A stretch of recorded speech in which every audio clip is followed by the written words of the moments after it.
to attract more build-to-rent investors into Scotland, I think there's an education piece that needs to happen with local authorities and the funders to show them what is going on around the world. There's perfect examples in England, in Germany, in America, and some of that's very, very challenging for some local authorities that are really struggling with resources and things like that. So it doesn't have to be done physically, that can be done digitally, and maybe perhaps an expo of opportunities to review build-to-rent schemes across the scale, completely across the piece, so there's choice for all.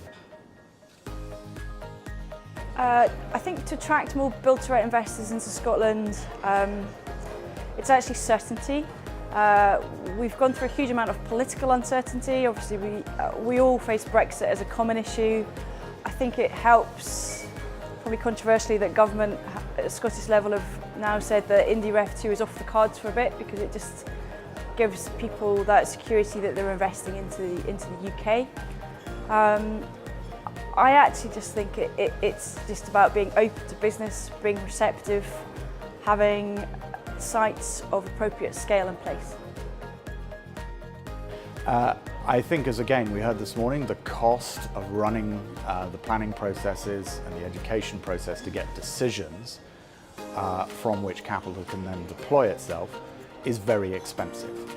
So we need to streamline that decision-making process.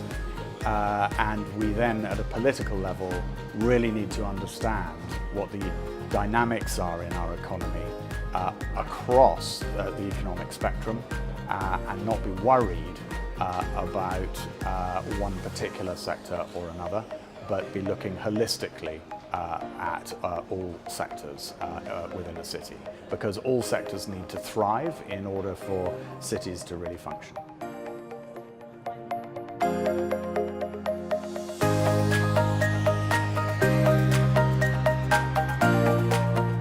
I guess investors are always looking at a suite of things before they commit their capital to something like this.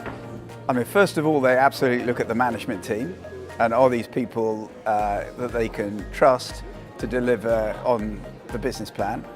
They're looking at very much at the platform, the operation, the brand, the company, to make sure that it really has got the opportunity to scale up.